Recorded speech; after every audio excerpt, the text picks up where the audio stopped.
ভাষণ দি আছে ব'লা যাওঁ ব'লা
সম্পূৰ্ণ কৰিব পাৰিছোঁ প্ৰথমবাৰৰ বাবে অসমত নিযুক্তিৰ নামত এটকাৰো কিনা বেচা নকৰাকৈ স্বচ্ছতাৰে মেধাৱী যুৱক যুৱতীসকলক আজি আমি চৰকাৰী নিযুক্তি দিব পাৰিছোঁ অহা মাহত আৰু 30,000 চাকৰিৰ ফলাফল ঘোষণা কৰা হ'ব আৰু 30 জানুৱাৰীৰ আগতে আৰু 30,000 চৰকাৰী চাকৰিৰ বিজ্ঞাপনেৰে আমি 1 লাখ নিবনুৱা যুৱক যুৱতীক দিয়া সংকল্প আমি বাস্তৱত ৰূপায়িত কৰিব খুজিছোঁ মাইক্ৰ' ফাইনেন্স লোন লোৱা 25 লাখ মহিলাৰ 11 লাখত উদগনিমূলক সাহায্য দিয়াৰ পিছত আৰু বাকী থকা 14 লাখ মহিলাৰ লোন বেংকত পৰিশোধ কৰি ঋণমুক্ত প্ৰমাণপত্ৰ দিয়াৰো কাৰ্যসূচী আমি অতি সোনকালে আৰম্ভ কৰিব খুজিছোঁ শ্ৰদ্ধাৰ ৰাইজ অৰুণোদয় আঁচনিয়ে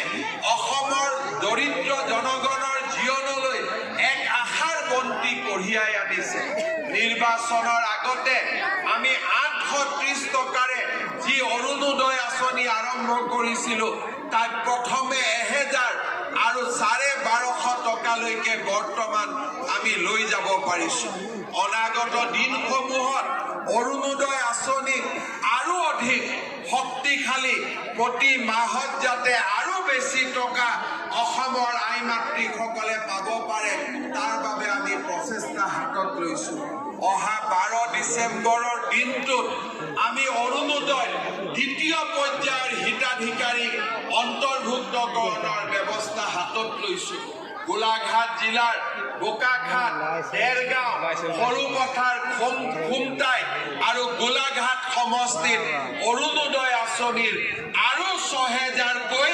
30,000 মহিলাক আমি অৰুণোদয় আঁচনি নতুনকৈ দিবৰ বাবে সিদ্ধান্ত লৈছো। অহা 12টা চৰকাৰী মাটিত আছে, ভিজিআৰ পিজিআৰত আছে, বা আমাৰ যিসকল চৰকাৰী মাটিত বহি থকা লোকে নিজৰ একচনীয়া পট্টাক ম্যাদী পট্টালৈ ৰূপান্তৰ কৰিব পৰা নাছিল, তেওঁলোকক সহায়ৰ বাবে এইবাৰ আমি মিছন বসুন্ধৰাৰ দ্বিতীয় সংস্কৰণ আৰম্ভ কৰিছো। আজি আমাৰ জনজাতীয় লোককে হওক, আমাৰ অনুসূচিত জনজাতিৰ লোককে হওক, OBC লোককে হওক, জাতিগত প্ৰমাণপত্ৰ অত্যন্ত সুন্দৰভাৱে আৰু শৃংখলাবদ্ধভাৱে দিয়াৰ বাবে আমি মিছন ভূমিপুত্ৰ আৰম্ভ কৰিছো। চৰকাৰী কাৰ্যালয়ত গৈ মানুহে যাতে আলয় আহুকালৰ সন্মুখীন হ'ব নালাগে, তাৰ বাবে আমি সমূহলৈ আহ্বান জনাইছো। ৰাইজৰ প্ৰতিটো সমস্যাই সমাধান কৰাৰ বাবে আমাৰ চৰকাৰে সকলোৰে লগত একেলগে কাম কৰাৰ বাবে আগ্ৰহী। মোৰ অসম মাতৃক মাত্ৰ 5টা বছৰ আন্দোলন বিবৰ্জিত এটা পৰিৱেশ লাগে।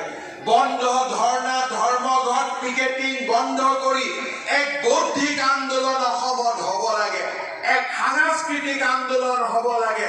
লাভলীনা, হিমা, নয়নমণিয়ে দেখুৱাই যোৱা পথেৰে ক্ৰীড়াৰ এক নতুন বিপ্লৱ আৰম্ভ হ'ব লাগে।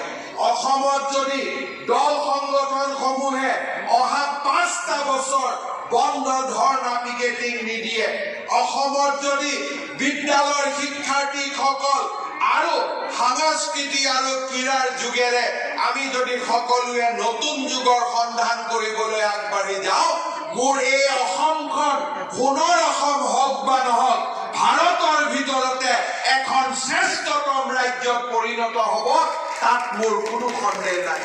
শ্ৰদ্ধাৰ ৰাইজ, খিলঞ্জীয়াৰ স্বাৰ্থই হওক, অসমত দেখা দিয়া প্ৰতিটো অমংগলৰ বিৰুদ্ধে হওক, প্ৰতিটো অন্যায়ৰ বিৰুদ্ধে হওক, আমাৰ চৰকাৰখনে দৃঢ়তাৰে সৈতে যুঁজ দিছে। নানা বাধা নেওচিও আমাৰ অসমখনক বিকাশৰ এক নতুন শৃংগত আৰোহণ কৰাবলৈ আমাৰ চৰকাৰখনে প্ৰচেষ্টা লৈছে। অসমৰ ৰাইজৰ সহায় সহযোগিতা আমাৰ প্ৰেৰণাৰ উৎস। গোলাঘাট জিলাৰ ৰাইজৰ সহায় সহযোগিতা আমাৰ প্ৰেৰণাৰ উৎস। যোৱা কেইদিনমান আগতে নতুন দিল্লী আৰু সমগ্ৰ ৰাজ্যখনতে আমি যি ধৰণে লাচিত বৰফুকনৰ 400তম জন্ম জয়ন্তী পালন কৰিলো, এই জয়ন্তীয়ে লাচিত বৰফুকনৰ লগতে অসমীয়া ৰাইজকো ভাৰত আৰু বিশ্বৰ দৰবাৰত পুনৰ এবাৰ গৌৰৱেৰে প্ৰতিষ্ঠা কৰিলে। এই ধৰণে অসমৰ ইতিহাস, অসমৰ গৌৰৱ উজ্জ্বল ইতিহাস, অসমৰ ইতিহাসৰ কিংবদন্তি পুৰুষসকলৰ প্ৰেৰণাৰে আমি ৰাজ্যখনক এক নতুন দিগন্তলৈ লৈ যাব বিচাৰো। মই বিশ্বাস কৰো আপোনালোকৰ সহায় সহযোগিতাই আমাৰ এই সংকল্পৰ পূৰণৰ পথত পাথেয় হ'ব, প্ৰেৰণাৰ উৎস হ'ব। শ্ৰদ্ধাৰ ৰাইজ, পুনৰ এবাৰ গোলাঘাটবাসী ৰাইজক আজিৰ এই স্মৰণীয় দিনটোত মই মোৰ উষ্ণ অভিনন্দন জনাইছো। গোলাঘাটৰ জীৱনত উন্নয়নৰ এনে ধুমুহা আগত কেতিয়াও অহা নাছিল, আৰু আজি কৰা আধাৰশিলাবিলাক কোনোবা মাত্ৰ ঘোষণা নহয়, প্ৰতিটো আঁচনি অনুমোদন আছে। অহা এদিন দুদিনৰ ভিতৰতে সকলোৱে কাম আৰম্ভ কৰিব, আৰু 2026 চনৰ আগতে আমি গোলাঘাটৰ জীৱনলৈ এক নতুন বিকাশৰ গতি আমি নমাই আনিম। শ্ৰদ্ধাৰ ৰাইজ, আপোনালোকে আমাক সহযোগিতা কৰিব। আজিৰ আমাৰ এই অনুষ্ঠানত স্বাস্থ্যমন্ত্ৰী কেশৱ মহন্ত ডাঙৰীয়া উপস্থিত আছে। তেখেতৰ নেতৃত্বতে আজি গোলাঘাটত চিকিৎসা মহাবিদ্যালয়ৰ কাম আৰম্ভ হ'ব।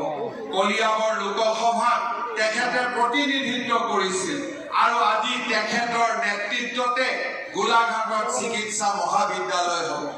আমাৰ মন্ত্ৰী নন্দিতা গাৰ্লুচা ডাঙৰীয়ানী উপস্থিত আছে। তেখেতৰ নেতৃত্বত শক্তি খণ্ডত গোলাঘাটে নতুন দিগন্তলৈ গতি কৰিব।